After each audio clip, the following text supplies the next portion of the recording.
Yeah, man. Yeah, this is Joshua's programming, episode 11. Multiple methods, whatever you want to call it. Some even call it functions, right? But let's get straight into it. So, with the previous videos, right, we're talking about if statements, right? If statements, switch case statements, for loops, and while loops, right?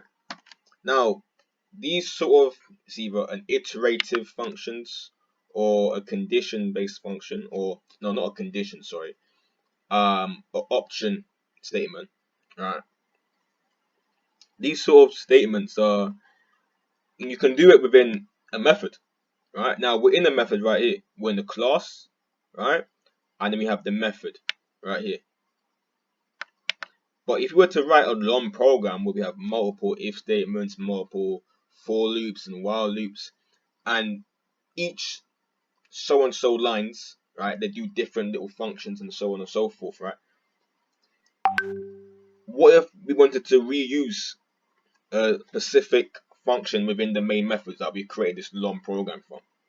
Now, that will take forever because we have to write that program or write that part of code all over again.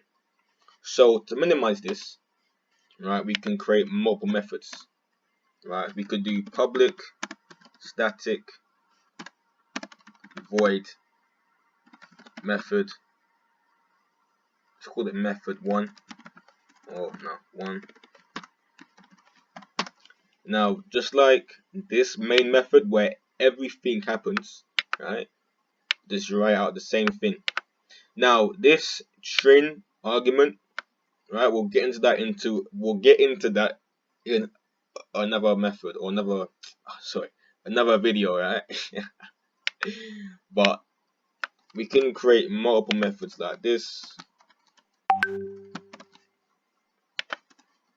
Wow, I'm bugging out again. Okay. Oh my days, yeah. So we can create multiple methods like this, which all do different little functions or whatever. Alright, we could have a method here which will do this. It will print out something. It will print out hello. Why do I keep doing that, man?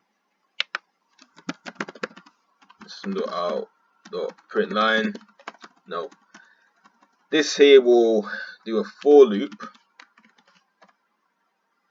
I'm gonna do for loop int index equals 0. Yeah. While index is less than 11.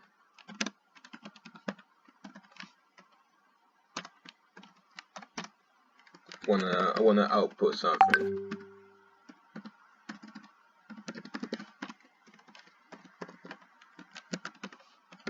You're at number. Let's concatenate it. Don't forget all these little things they are together. Alright, you are at number 1. So number index, yeah. They want to put method 3 is going to do a while loop. Let's actually write this actually. To make it look neat when we actually want to paste it out in the main method, right?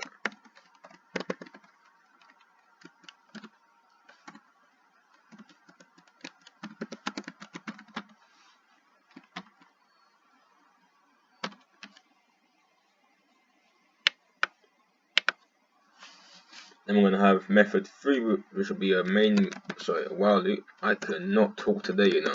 Oh my days, bro. I have the while loop over here.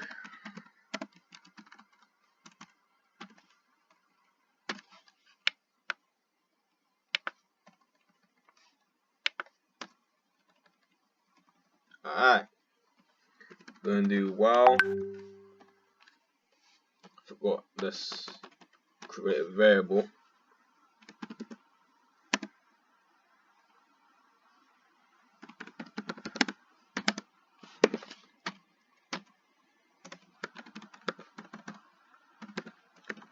While number is less than 10.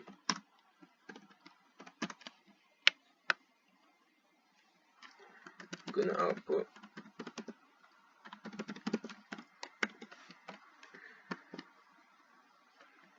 this is output something like you're using a while loop for this process.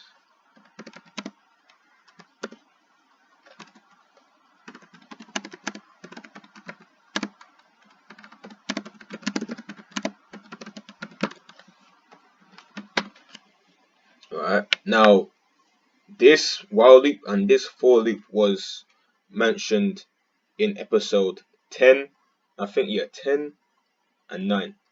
Alright, so if you have no idea what this for loop does or what this while loop does, just go back and check out those videos.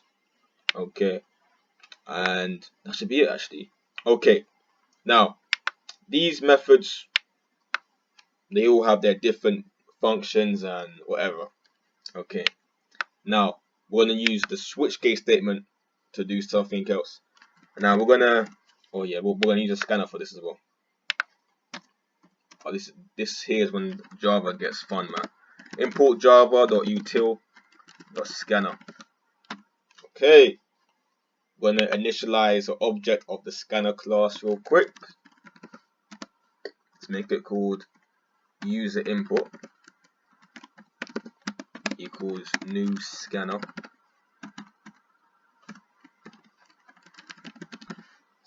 Oh wow. In, not out. I'm gonna ask the user to do something now. I wanna say, okay, press 1 to, let's say, to activate method 1. Okay, I think that's what it is. Now what this I just put here, yeah, is slash and n. What that's gonna do is gonna, after this line is printed out, it's gonna do another line below it, and whatever comes after this is gonna be underneath that line. Now I'm doing that in here because that skips out the process of writing out every single individual print line statement, right, like this or whatever, like down below. It just cuts out all that, you get me? So we got that. Let's do this again. Like that. Press 2 to activate method 2.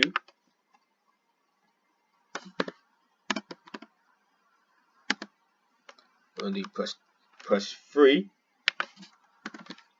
to activate method 3. And that should be it, I think.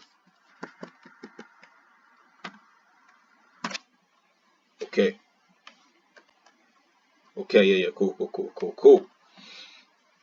And we're gonna obviously assign that int. Let's make it called option, right? Options.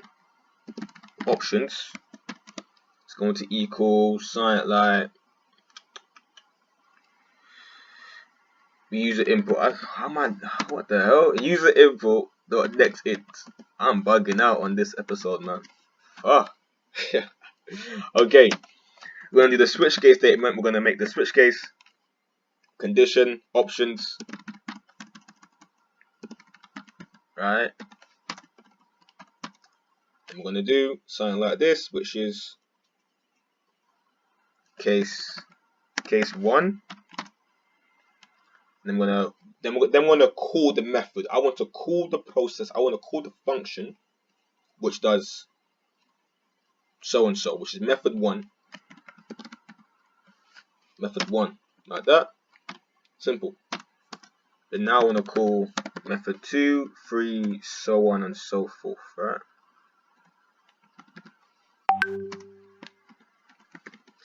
Now I'm gonna say again, if you guys have no idea what a switch case statement is, you guys can go back. I think it's episode 8. Go there, watch it, and catch up. You get me? Yeah. Case 3. Method 3. Then bim bam boom. Don't forget to break it as well. I don't wanna I don't want to like print out every single method in one go. Yeah.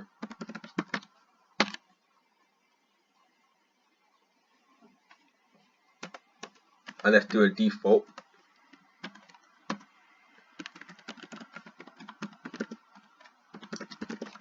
Let's type in number you entered not available.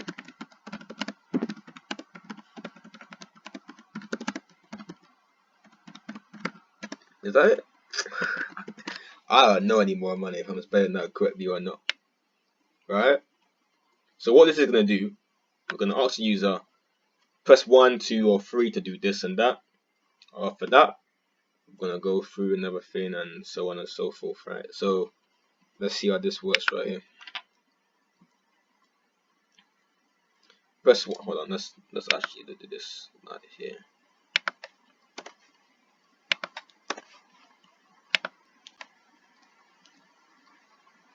Why is it doing that? What the hell? Oh my days, man. Today is not the day. Oh, you know what? Hold on. Okay. Forget, you guys get the point. This is not working right now, man. But yeah, press 1 to activate method 1. Hello world. Alright. Press 2 for method 2. Does that. Oh, this is too good, man. This is too good, bro. And then press 3 for method 3. You're using a while loop for this process. I forgot it loops. Alright, it loops. I'm making myself look dumb right now, man. Number plus, like that. Let's run it again. It's gonna stop at a certain point. Like that. 5, 6, 7, 8, 9. It will not print out 10. Like that. Okay. Now there's one more thing I'm forgetting to use now. It's the while loop. Yeah. So I'm gonna wanna create a while loop. Let's do int. No. Let's create a boolean. Now I was saying in the previous video how I would use the while loop to create a create, update, and delete functionality system, right? Whatever it's called, yeah. And I would say I'll use something called logged in, right? Equals true.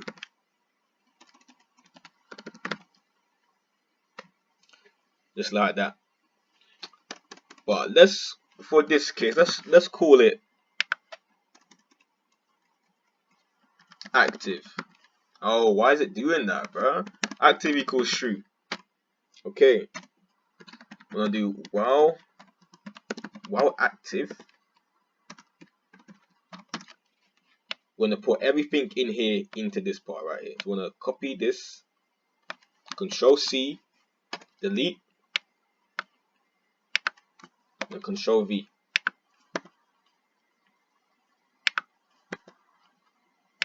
Oh, this is long. Okay. Yeah. Now what this is gonna do, once a method is completed, it isn't gonna just close the application down. It will only close the application down once we ourselves have said so. That means that we have to do an additional message saying hold on, no, let me actually, yeah. This is stupid, man.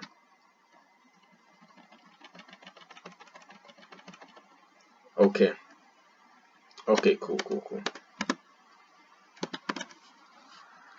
Okay, so we're gonna do press 4 to quit application.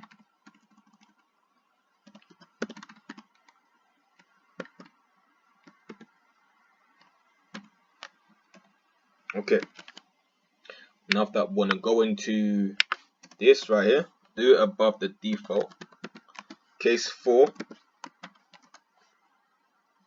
we're gonna do active equals false, just like that. Then break it out like that. Bim bam. Now, if we press 4, we're gonna close out of the software, just like that. And then we can just loop it forever. Essentially, we're gonna do 1, we'll do that. Hello. Press 2, does that, and it's still here like that. Then do 3, like that, and then 4, so on and so forth. Yeah. So that's what that's gonna be.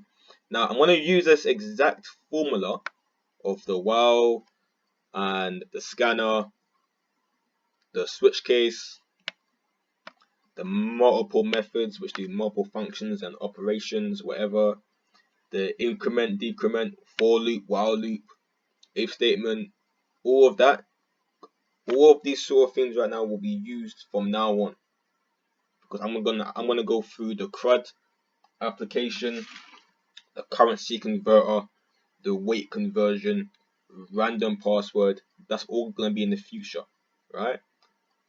But from episode 12 onwards, I'm gonna go through objects and constructors and parameters, right? So from previously, we've been going through procedural programming, which is just basic stuff like print something out in the main method and so on and so forth, right?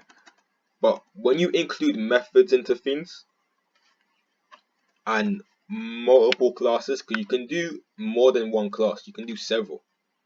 Then we get into object-oriented programming, where we can use inheritance, which is we want to inherit different methods from different classes in another class. All these different things we're going to be using in the future. So that's literally it, right? Other than that, like, subscribe, share the video, right?